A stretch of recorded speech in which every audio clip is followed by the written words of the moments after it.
Uh, my name is John Larea, and I'm here representing the HG Fenton Company. And with me here today is our CEO, Mike Neal, as we unveil Emerge.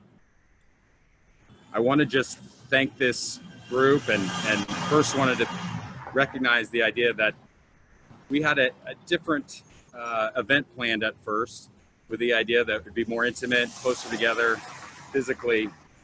But as with anything COVID, we had to make some changes. And I wanted to thank the team here today that brought the technology that's united some people that are hundreds of miles away with everyone here for the opportunity to unveil Emerge. So thank you, team, for setting this up, and thank you for being here today.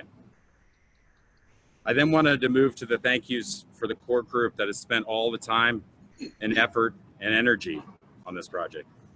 I wanted to start with Maureen. Maureen, it's great to see you.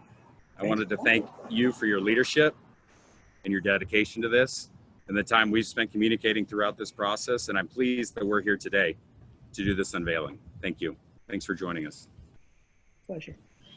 Chuck, you and I have worked together. We are the ones that have worked most closely together on this. And I just really wanted to thank you from the bottom of my heart for the time you've spent with this, with me, with this group, with the team to create Emerge. I think it's an amazing piece.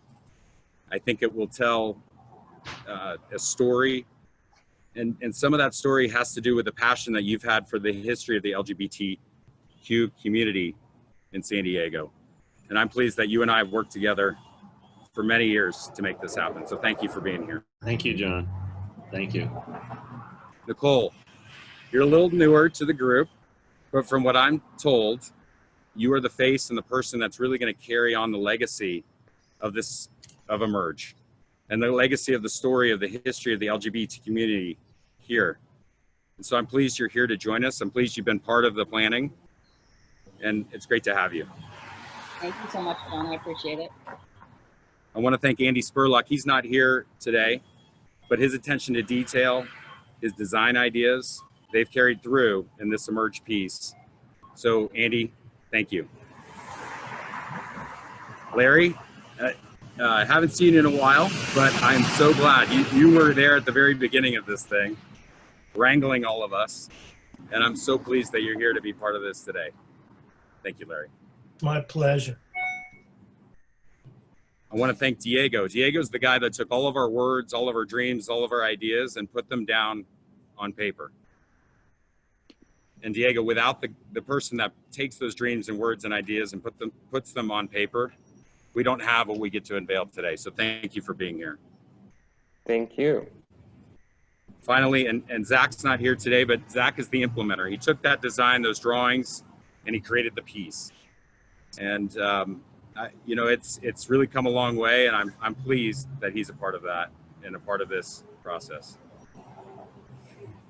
And before we do the unveiling, I just wanted to paint a little bit of a picture. And as I stand on the sidewalk, and as Veronica and Carrie had mentioned, there's already been a couple people here this morning that have walked by the piece and have said, wow, that's really cool. What is that? And as we talked about from the beginning, the opportunity for this piece to be part of the story, the history of the LGBT community, whether that's part of a walking tour or it's just part of somebody that sees the piece, catches their eye, they come by, they read it, they see it, they click on the website and they want to learn more. They want to ask questions. They want to understand why it's here. And I think that's great. And I'm pleased that we get to unveil. So I'm going to invite Mike over now, and we're going to unveil the piece.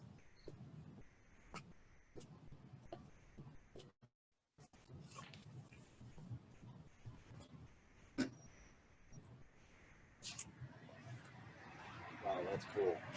Great. It's so sleek, isn't it? All right, a little applause for the unveiling, right? Again, a little distant, but applause for that. Cool. So now what I'd like to do is I'd like to turn this over to Diego, the guy who took our words and designed the piece, and I'd like him to speak a little bit about the why we have the shape, the reflection, the foundation, those sort of things. So I'm going to hand that over to Diego to say a few words. Okay. Well, it's really been an honor to be a part of this team. When John asked if I could assist back at the end of 2017, I have to admit, I was a little scared because I thought, you know, this is a big deal to be able to represent my community, the LGBTQ plus community, in a dignified way, to also be able to honor the site and the events that occurred there. Was just really an honor. So thank you for that. And I really enjoyed working on the piece and working with all of you, Maureen, Chuck, and Nicole and others, as well as the folks at HG Fenton and Andy. So John, you had some beautiful remarks that you wanted to make, so I will let you make those later. But just to give you a little bit of history, because it's really quite touching, and I think it should be coming from you.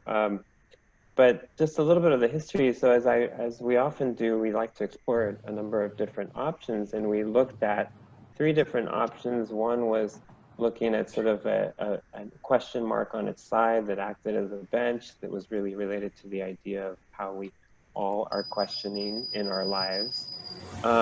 Another one was related, was this idea of creating a frame to kind of give us a sense that everyone seeks shelter and a resting place.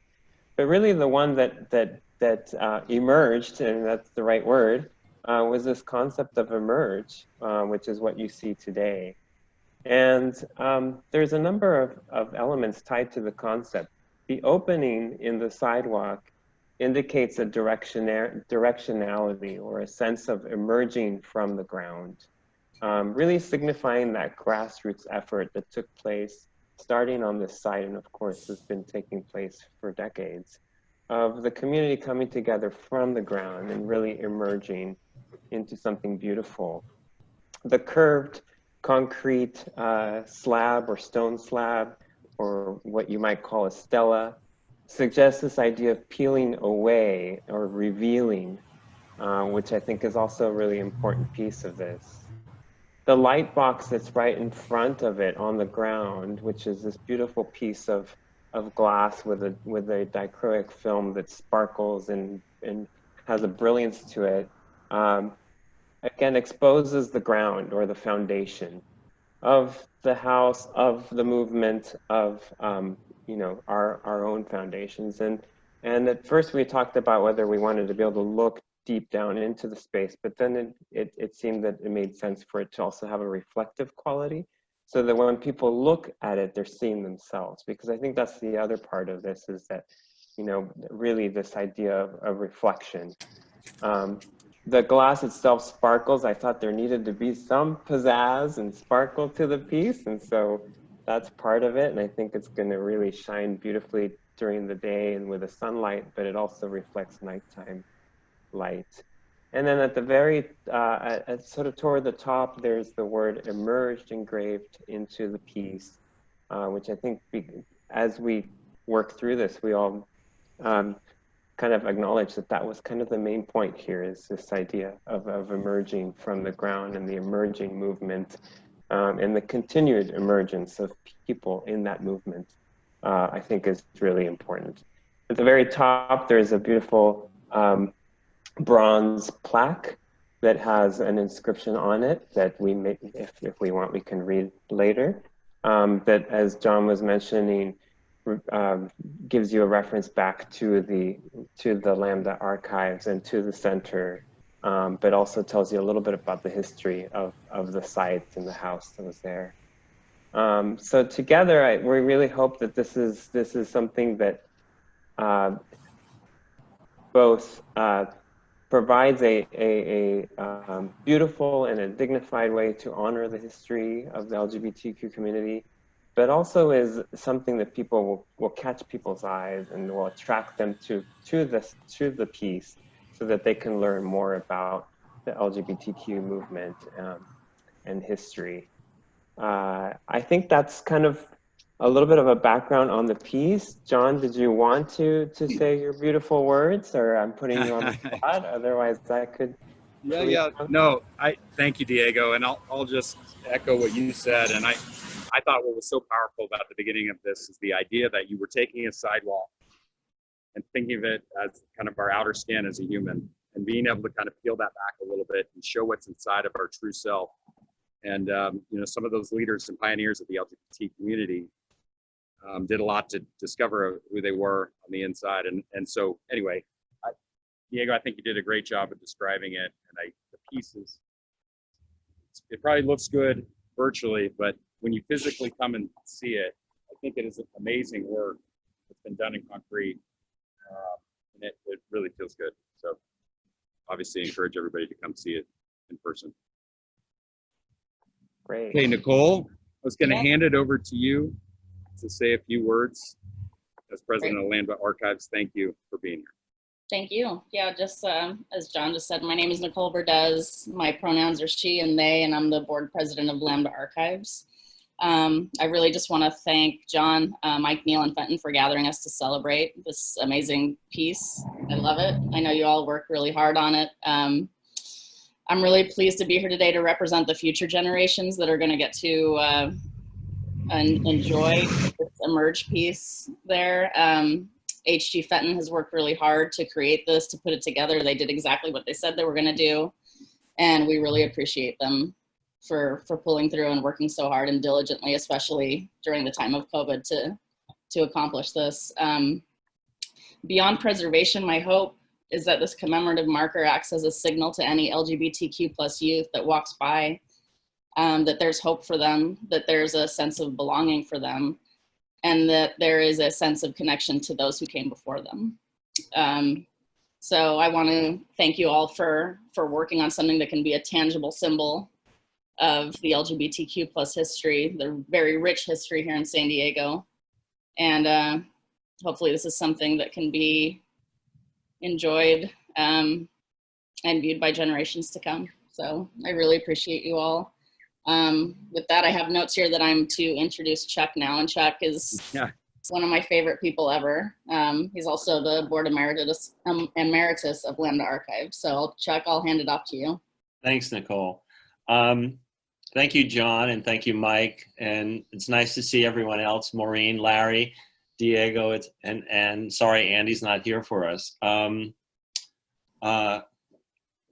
The beginnings of this relationship with Fenton didn't start out on smooth ground, and I'm glad that H.D. Fenton, Mike Neal gave enough space to John Larea to engage with Maureen at the beginnings of where we are now. If it wasn't for that space and for Maureen pursuing that relationship, I don't think we would be able to have this wonderful commemorative marker denoting a significant piece of San Diego LGBTQ history.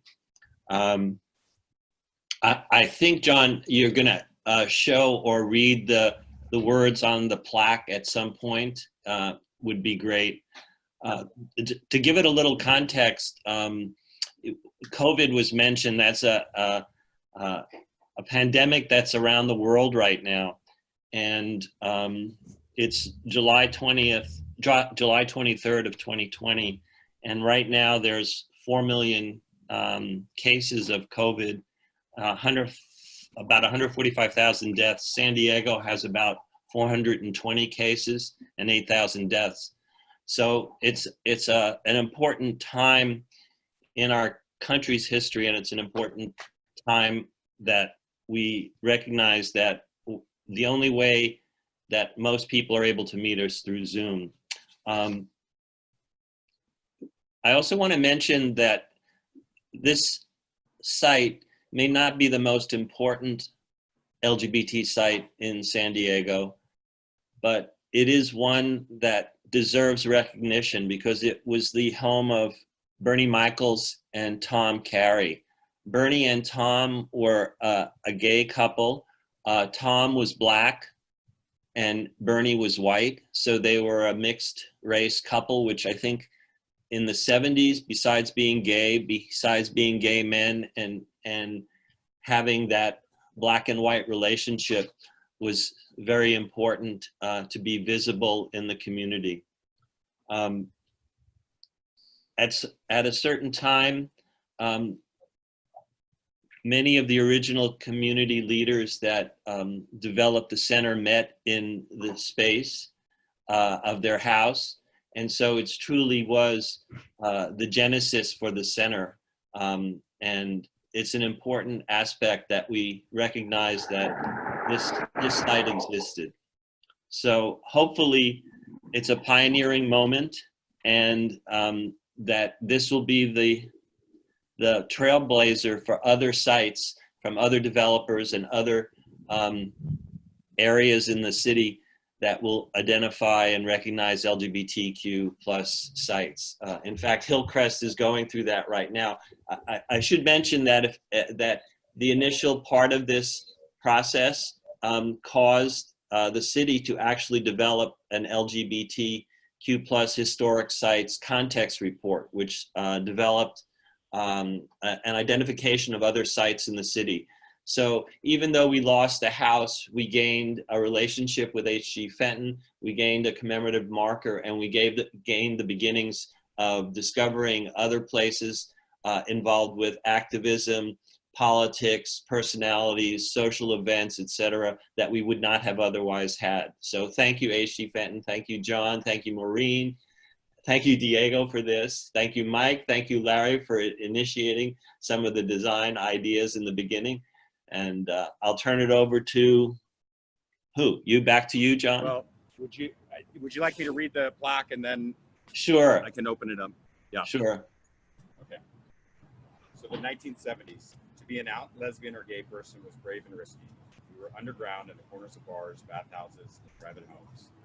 It was here, on this site, that Bernie Michaels and Tom Carey invited a small group of lesbian and gay activists into their home. Huddling together in the breakfast nook, they envisioned what is now known as the Center, a place from which the San Diego LGBTQ community would emerge. And then it has the website, thecentersd.org and lambdaarchives.org.